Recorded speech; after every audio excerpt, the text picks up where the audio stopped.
ఈ యొక్క ల్యాండ్ కొన్ని డిస్ప్యూట్స్ ఇవన్నీ మొత్తం అంతా మళ్ళీ ఎంతోమంది అటు ముఖ్యంగా తులసి పోలవరపు గారు, అలాగే మన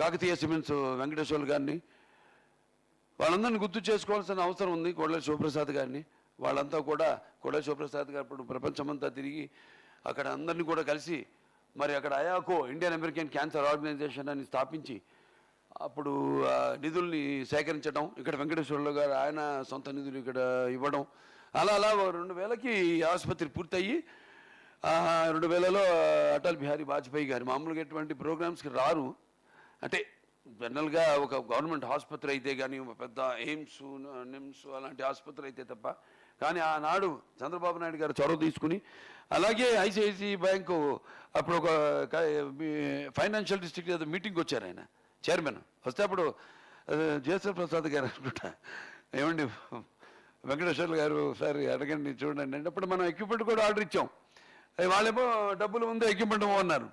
సరే అప్పుడు వాళ్ళని అడగడం, ఇమ్మీడియట్గా 6 కోట్లు మంజు వాళ్ళు లోన్ ఇవ్వడం, ఎక్విప్మెంట్ దాంతో మొదలైంది ఈ ఆసుపత్రి. తర్వాత చంద్రబాబు నాయుడు గారు చొరవ తీసుకుని, ఇప్పుడు ఆంధ్ర రాష్ట్ర ముఖ్యమంత్రి నారా చంద్రబాబు నాయుడు గారు ఆనాడు చొరవ తీసుకుని స్వరాజ్జీ టాటా ట్రస్ట్ అక్కడి నుంచి 7.5 కోట్ల రూపాయలు వాళ్ళు ఇవ్వడం, దాంతో ఎంపీ ల్యాడ్స్ ఇట్లా ఇవన్నీ సమకూర్చి ఈ యొక్క ఆసుపత్రిని అభివృద్ధి చేయడం జరిగింది. ఎంతోమంది నా ముందు చైర్మన్లు అందరూ కూడా, అలాగే ఎంతోమంది బోర్డు మెంబర్స్ అందరూ వారి ఇప్పుడు ఎంబీబీఎస్ మూర్తి గారు ఉన్నారు, శ్రీభరత్ గారు ఒక తండ్రి గారు, అలాగే ఎంతోమంది అందరూ కూడా వారి యొక్క సహాయ సహకారాల వల్ల ఈ ఆసుపత్రి ఈ స్థాయికి వచ్చింది. దానికి నేను తర్వాత చైర్మన్ కావడం నా పూర్వజం సుకృతంగా భావిస్తున్నాను. ఎందుకంటే ఒక నటనలో కానివ్వండి, అటు ప్రజాసేవలో కానీ, అంటే మొన్నే ఆయన ఇది కూడా జరిగింది, 100 సంవత్సరాలు కూడా మన శతదినోత్సవం చేసుకోవడం జరిగింది. సో ఆయన ప్రతిరూపంగా నన్ను మీ అందరి గుండెల్లో ఆయన ప్రతిరూపంగా నిలిపినందుకు దైవాంశ సంభూతుడు, నా విశ్వానికి నట విశ్వరూపం అంటే ఏంటో చూపించిన మహానుభావుడు. అలాగే మొత్తం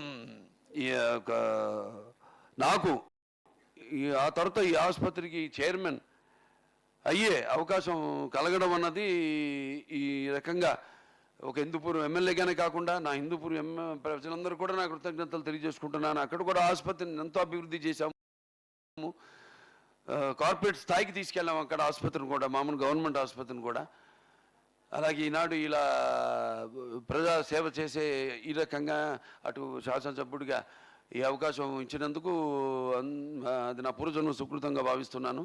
సమాజ విదేవాలయం ప్రజల దేవుళ్ళు, అందులో నేను ఒక అర్చకుడిని అన్న ఎవరైతే దేవుళ్ళ కొలవబడ్డాడో ఆయనే ప్రజల దేవుళ్ళని, ఆయనకి మరి సేవ చేసే ఒక అర్చకుడిని ఒక కొత్త నిర్వచనం రాజకీయాల్లోకి తీసుకొచ్చిన ఒక పరిపక్వత, ప్రజల్లో చైతన్యం తీసుకొచ్చిన మహానుభావుడు నందమూరి తారక రామారావు.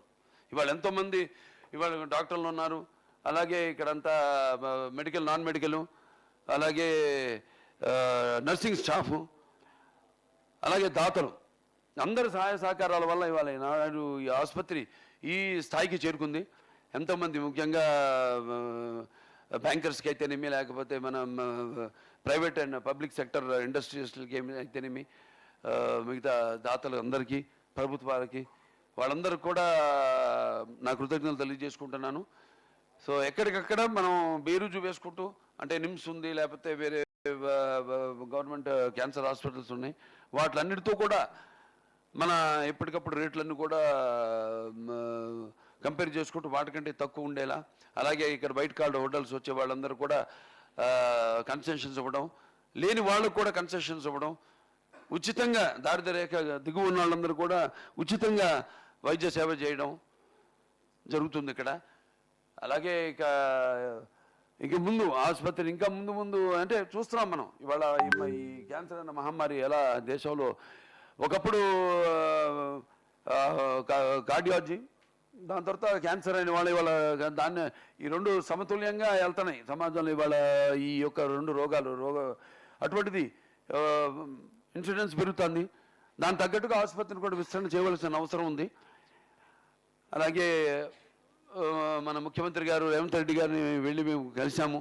అడగగానే వెంటనే మాకు ఈ యొక్క విస్తరణ సహాయ సహకారాలు పూర్తిగా ఆయన అందిస్తాము అని అప్పుడే ఉత్తర్వులు కూడా జారీ చేయడం జరిగింది. దానికి అందరి మా బోర్డు తరఫున, మన ఆసుపత్రి తరఫున ఆయనకి నా కృతజ్ఞతలు తెలియజేసుకుంటున్నాను. ఇలాగే ఈ ఆసుపత్రి ఇంకెంతో సేవలు అందిస్తాం, తప్పకుండా మాట ఇస్తున్నాం, కోరుకుంటున్నాం కాదు. ఇవాళ చూస్తున్నాం మన ఆసుపత్రి ఎంతెంత ఇవాళ ఆ నమ్మకంతోనే మనం చేస్తున్న సేవలను గుర్తించే ఇవాళ ప్రభుత్వాలు కానీ అందరూ కూడా మనకి సహాయ సహకారాలు అందిస్తున్నారు. కాబట్టి అందరూ కూడా నా కృతజ్ఞతలు తెలియజేసుకుంటూ మరి తమ అమూల్యమైన ఈరోజు మరి 24 అంటే వచ్చే సంవత్సరం 25వ వార్షికోత్సవం జరుపుకుంటున్నాం. దానికి కూడా మీరు తప్పకుండా రావాలి ముఖ్య అతిథి. ఎందుకంటే ఇది ముఖ్యంగా అనుకోకుండా కాకతాళీయమే యాదృచ్ఛికము మిమ్మల్ని మేము కలవడం, నేను ఎమ్మెల్యే అవ్వడం, మా శ్రీభరత్ గారు మళ్ళీ ఎంపీ అవ్వడం, స్టేట్లోనే హైయెస్ట్ మెజారిటీతో ఆయన గెలవడం, ఇదంతా కాకతీయం. అంటే మంచి ఆలోచన ఉన్నప్పుడు వైబ్రేషన్స్ అంటాం. నేను ఎక్కువ నమ్ముతాను అన్నింటిని. సో అదే అనుకుంటా మనందరిని ఇవాళ మనం కలపడం అంటే ఈ ఆసుపత్రి అభివృద్ధి అంటే సేవలు అందించే అవకాశం ఇంకా విస్తరిస్తుంది. తప్పకుండా మా తరఫున అందరికీ అన్ని ప్రాంతాలు వేరైనా మన అంతరంగాలు ఒకటేనన్నా ధ్యాసలు వేరుగా ఉన్నా మన భాష తెలుగు భాష అన్నాడు ఆనాడు ఇంటివాడు. అంతే. అలాగే ఆంధ్రలో కూడా మన ఆసుపత్రిని అక్కడ మనం ప్రారంభించబోతున్నాం. సో అప్పుడు చంద్రబాబు నాయుడు గారు కూడా మనకు స్థలం ఇవ్వడం జరిగింది. సో అలా మన సేవలన్నీ విస్తరించుకుంటూ అంటే అన్ని దూరం ప్రాంతాలు ఉన్నారు. ఇప్పుడు మా ఆసుపత్రిని మన బెంగళూరు కూడా ఎంపైర్మెంట్ చేయడానికి ఇవన్నీ కూడా మేము రకరకాలుగా, ఎందుకంటే మన తెలుగు వాళ్ళు ఎక్కడ చూస్తే మన వాళ్ళు ఉన్నారు. ఇవాళ కేవలం మన రాష్ట్రం కాదు, ఈ 2 రాష్ట్రాల్లోనే కాదు, ఇవాళ పక్క రాష్ట్రాల్లోనే కాదు, ఇవాళ తెలుగు మాట్లాడేవాళ్ళు మన దేశంలోనే ఏ భాష మాట్లాడే వాళ్ళైనా తెలుగు భాష మాట్లాడే వాళ్ళు 2వ స్థానంలో ఉన్నాం మనం హిందీ తర్వాత దేశంలో.